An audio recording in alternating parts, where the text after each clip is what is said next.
जय श्री कृष्ण, जय श्री कृष्ण। प्रेमी भक्त सज्जनों,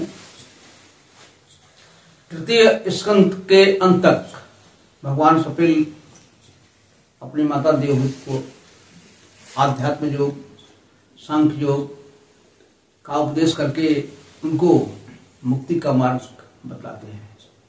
इसी क्रम में भगवान कपिल देव जी माता को समझाते हैं कि अगर जीव को मनुष्य योनि प्राप्त होना होता है तो क्या होता है। तो आपको बता दें कि इतनी सारी जो 99-84 लाख योनियां है ना, इसमें मनुष्य योनि एक जो है कर्म योनि है और यही मुक्ति का द्वार बताती है।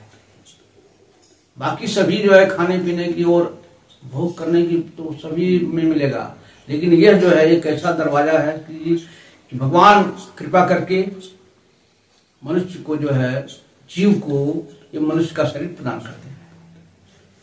अब इसके पहले बताए कि जो भी ये महान दुर्लभ मानव शरीर पाने के बाद भी अगर गलत काम करते हैं, हिंसा करते हैं, चोरी करते हैं, अत्याचार करते हैं और उस तरह से जो है करते हैं, तो फिर उनको नाना प्रकार के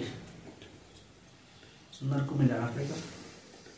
तामिस, अंधतामिस, क्या क्या रौ, इसके बाद सूकर, कुकर आदि योनियां मिलेंगी और क्रमशः सब कुछ भुगतने के बाद जब ये आत्मा जब शुद्ध आती है तब फिर भगवान कहते हैं अच्छा चलो ठीक है, इसको भेजो, मानव तन में भेजो। तो भगवान की प्रेरणा से ये जीवात्मा जो है वीर्य कण के रूप में स्त्री की रजों से मिलता है और 4 दिन में वो बुद्धि के समान हो जाता है। अब इसकी बढ़ने की प्रक्रिया लगातार होती है, क्योंकि मनुष्य का जन्म जो 10वें महीने में होता है। तो धीरे धीरे विकास करते करते करते 6 महीने के बाद अधिष्ठ की प्रेरणा से उस जीव को एक स्मरण शक्ति आ जाती है और 7वां महीना होते होते उसके अंदर जो है ज्ञान दृष्टि आती है और जब उसको स्मरण शक्ति आ जाती है भगवान की प्रेरणा से, तो उसको सैकड़ों जन्म की कथाएं अपने आप उसको सब दिखाई पड़ती, सब वो देख लेता कि मैंने क्या क्या कर्म किया, क्या कैसे कैसे कैसे। अब वो देख करके वो इस सारे को घबरा जाता है। एक तो वैसे ही जो है माता के गर्भ में जो है कितना कष्टदायी, क्यों? उस समय उसका शरीर जो है पेट के झुका रहता है, पैर मुड़े होते हैं और एक झिल्ली के द्वारा ढका रहता है। एक तो अपवित्र स्थान तो है। अब नालों द्वारा पूरा शरीर उसका बंधा रहता है, कुछ भी उसमें जो है करने की नहीं रहती है, बहुत ही परेशान है वो। लेकिन उसको ज्ञान दृष्टि हो गई है तो भगवान से कहता है, प्रभु आपने जो मुझे इस दुर्दशा में डाला है तो यह मेरी उपयुक्त ही कि मैं इस लायक हूं, लेकिन ये आपकी कृपा है। प्रभु आपसे मेरी मतलब करबद्ध प्रार्थना है कि आप हमको इस व्यथा से जल्दी मुक्ति दिलाइए। हालांकि एक तरफ तो मैं चाहता भी नहीं हूं जाना, क्योंकि जो बाहर जाएंगे तो आपकी माया हमको घेर लेगी, लेकिन कष्ट इतना है कि हमको इस कष्ट से मैं आपसे ये वादा करता हूं कि मैं अपनी विवेक बुद्धि के द्वारा शीघ्र ही आपका भजन कीर्तन और तीव्र भक्ति योग के द्वारा मैं इस संसार सागर से मुक्त होने का प्रयास करूंगा। यह मेरा आपसे वचन है, आपसे वादा है। तभी जब ये प्रार्थना कर रहा होता है जीव, तो 10 महीने जो है पूरे हो जाते हैं और वो प्रसूति वायु के द्वारा वो अधोमुक्त किया हुआ जीव नीचे गिरता है और उसकी नीचे गिरते ही उसकी सांस थोड़ा रुद्ध होती है और इसके बाद उसकी स्मरण शक्ति, ज्ञान शक्ति सब विलुप्त हो गई। और जब वो भगवान का वो स्मरण शक्ति जो है, जो जिस ध्यान भगवान से एकदम साक्षात वो वार्ता कर रहा था, जो है वो सब भूल गया। अब उस दुख के कारण से वो लगता है रोने, लगा रोने। अब जो उसके घर वाले हैं वो तो समझ नहीं रहे कि ये बालक क्यों रो रहा है और उसको उसका पालन पोषण जो है शुरू किए।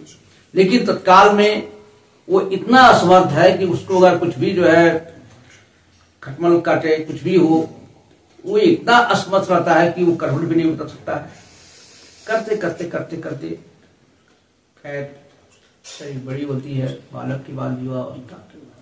तो युवा अवस्था में उसकी कामनाएं जो है बहुत सारी बढ़ जाती हैं और जब उसकी कोई इच्छा पूरी नहीं होती है तो क्या करता है, बहुत ही क्रोधित करता है और क्रोध के वशीभूत करके ये बहुत सारा गलत काम भी कर बैठता है। अब इस संसार की यात्रा में अगर उसे ऐसे पुरुषों का साथ मिल जाए जो कुमारगामी हो और जो स्त्री परायण हो और उसमें उसकी जो है श्रद्धा हो जाए, निष्ठा हो जाए, वो भी जो है उसी रास्ते पर चल जाता है। तो ऐसा होने पर फिर जो है अगर वो गलत काम करना शुरू कर दिया, हिंसा, अत्याचार, परिवार के पालन पोषण के लिए गलत रास्ता अपनाया, तो फिर उसे जो है वही सब नरक और ये तरह तरह के पशु सूकर आदि बनाने पड़ेंगे। तो ये माता, ये मैं आपको ये बता देता हूं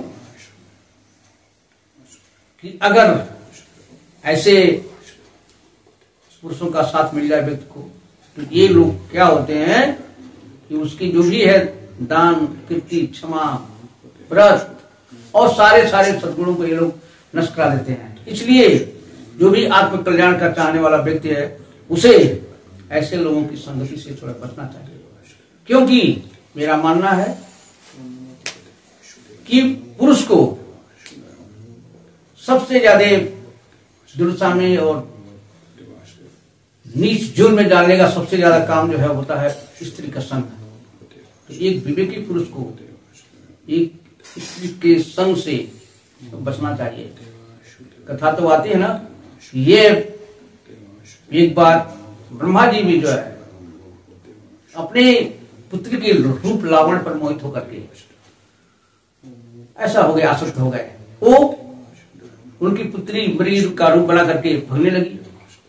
तो ये भी जो है बेहया का रूप करके मृग बने और उसके पीछे पीछे, और यही ब्रह्मा जी के द्वारा मरीचि आदि ऋषि हुए।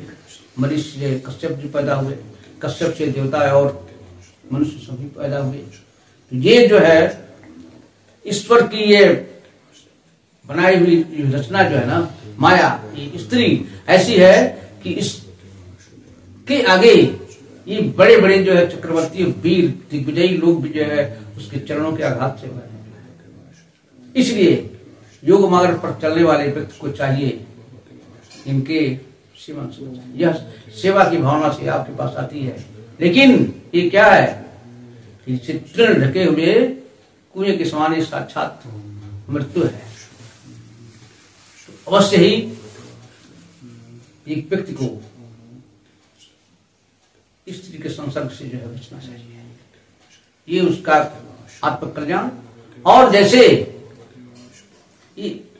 जब वो व्यक्ति का जो है देह में अहम बुद्धि हो गई तो बस वो मैं मेरा करता है।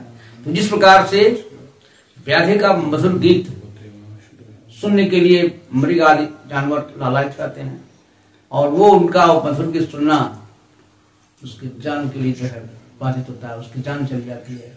उसी प्रकार से इस संसार में जो जितने प्रिय लगने वाले हैं, ये अपना शरीर, अपने पुत्र, स्त्री, गृह आदि ये हैं तो बहुत प्यारे प्यारे लगते हैं, लेकिन ये उस जीव को पुनः पुनः संसार चक्र में डालने वाले होते हैं। ये उसको जो है मुक्ति का मार्ग नहीं प्रदान करेंगे। इसलिए व्यक्ति को चाहिए जो है ये समझिए यह निक्षेप एक धरोहर है और इसे अपना मत मानिए।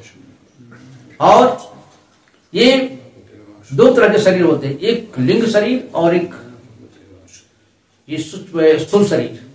तो लिंग शरीर मुख्य पर्यंत तक तो लिंग शरीर का साथ रहता है। तो लिंग शरीर और स्थूल शरीर दोनों मिलकर के जब सम्यक रूप से काम करना आरंभ कर देते हैं इसी को जन्म कहते हैं। और जब लिंग शरीर अलग हो गया, स्थूल शरीर पड़ा हुआ है, काम नहीं हो रहा है, इसको मरण कहते हैं। ये बताए पदार्थों की उपलब्धि स्वरूप जब इन वस्तुओं को उपभोग करने की योग्यता रहती है, नहीं रहती, जब पदार्थों को उपभोग करने की योग्यता जब व्यक्ति के अंदर नहीं रहती है तो इस समय उसका मरण है। और जब व्यक्ति इस स्थूल शरीर को ही मैं हूं यह मानने लगता है, यही उसका जन्म है। इसलिए एक योग परायण व्यक्ति को ये दुर्लभ जो मौका मिला, तो देह आदि में अहम बुद्धि को हटा करके और तीव्र भक्ति की योग के द्वारा, आध्यात्मिक योग के द्वारा अपने कल्याण का मार्ग शोधन करना चाहिए और इससे व्यक्ति का कल्याण होगा। जय श्री कृष्ण। जय श्री कृष्ण।